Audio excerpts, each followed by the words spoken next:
Hey everybody, Dave Laird here with DCS Training, and we're going to talk about taking apart our lower and upper receiver. So in our previous video we talked about general maintenance, disassembly, reassembly, and on this video we're going to get detailed into the upper receiver. And in a follow-up video we'll get into a detailed explanation of how to disassemble the lower receiver. Alright, so first things first, always check to make sure that your firearm's unloaded, we're safe and clear, keep it pointed in a safe direction.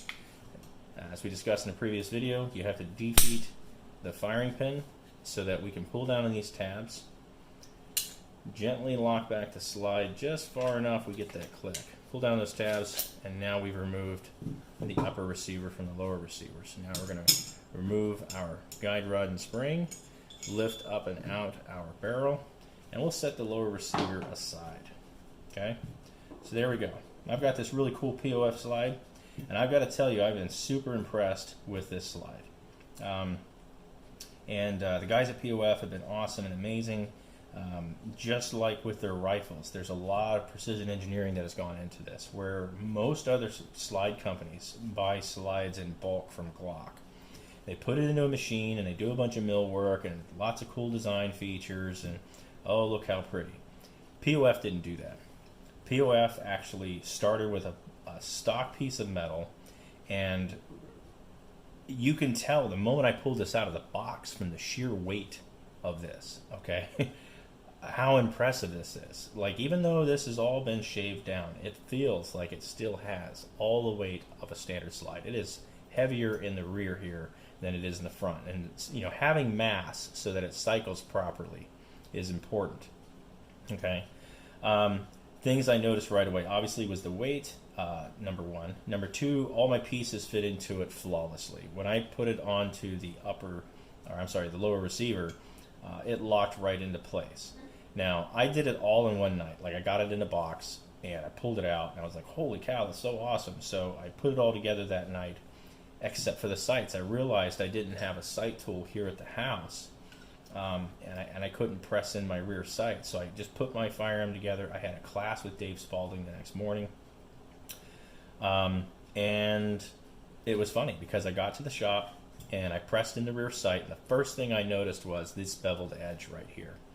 So these Trijicon sights are perfectly centered with that beveled edge, left and right. So you know that the sights are centered. It doesn't hang over one side or the other. There's not a gap on either side.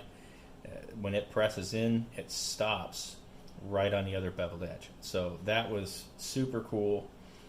Just had to make sure that my front sight was centered and it wasn't deviated, and make sure too that when you're putting in that screw that you're using a red Loctite, okay? Because blue doesn't really hold, in my opinion, and not putting anything on there, you're going to lose your sight. That's something I know a few guys have struggled with. So lastly, you know, I haven't got into RMRs yet, but I think this is the whole reason why I like it, is they've already pre-milled it, so you can take that off and attach any red dot you want to it. So best bang for your buck versus modifying what you already have existing, paying somebody to do all the work for you.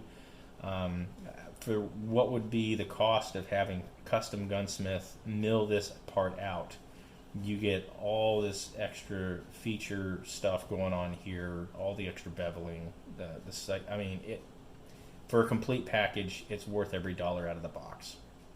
That's just my opinion. So kudos to you, Frank, and the guys over there at POF. All right, moving right along. So now we want to disassemble this, and this is going to disassemble the same as a factory Glock. Okay, so we have our Glock tool here, and you'll notice that the firing pin sits in the channel, and it's completely loose. It's not under any tension. That's one of the safeties of a Glock. It also has the firing pin block here that prevents it from traveling forward. So when this is pressed on, when you press the trigger, that's what allows the firing pin to actually move forward. If you guys can see that, that's what actually lets the firing pin travel and strike the primer. So when you press the trigger, it defeats that, and then when the trigger moves back far enough and it slips out of the way, now the firing pin can move forward and strike the primer. Okay.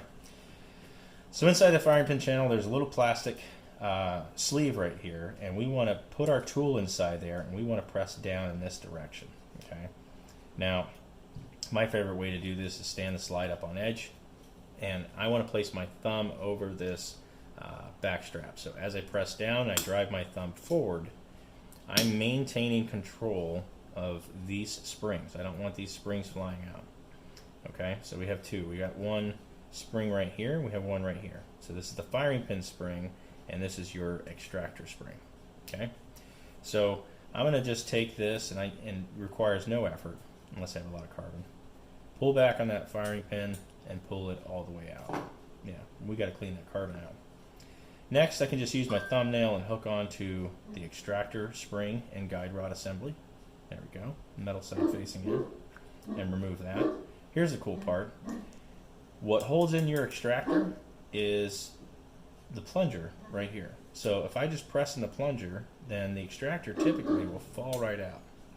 Again, I'm a dirty bird. So that's from 1,000 rounds a month or more. And there we go. So now we're left with our plunger and spring, and the spring is actually kind of pressed in there, so we don't want to yank that out. I've got my firing pin, I've got my extractor guide rod, we've got our back plate, we have our barrel, and we have our spring. Okay, so now we want to use good lubrication, clean all these pieces up, and put her back together. Now, yes, you can remove the plastic retainers right here, so you can remove your spring, you can remove this little skirt. I don't do that in a standard cleaning. Okay, I just basically wipe it down. But if we needed to do it, best way to do it is slide that skirt in to that firing pin channel with the leg offset to one side. I prefer the right because I'm just consistent with what I do. So now I can stand it up on edge, I can drive down that spring, and then I can lift out these two halves. Okay, and these are tiny, so if I let go of that spring, I can shoot those across the room, and we don't want to do that. Now I can relieve the tension of the spring, pull that off, take that apart, just like so. Okay. Now there still should be a plastic sleeve inside that channel, so we want to make sure that that stays clean and dry. So we're going to get down in there with a Q-tip all the way to the firing pin channel and get that super clean.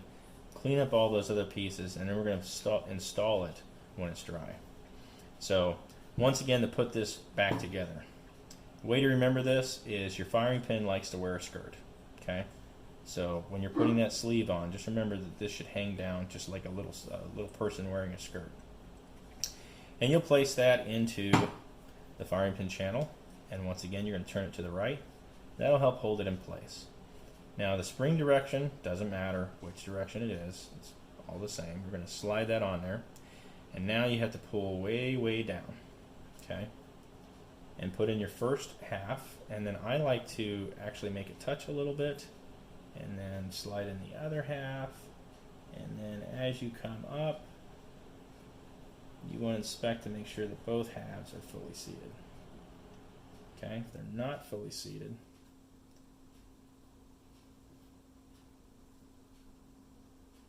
then Houston, you have a problem.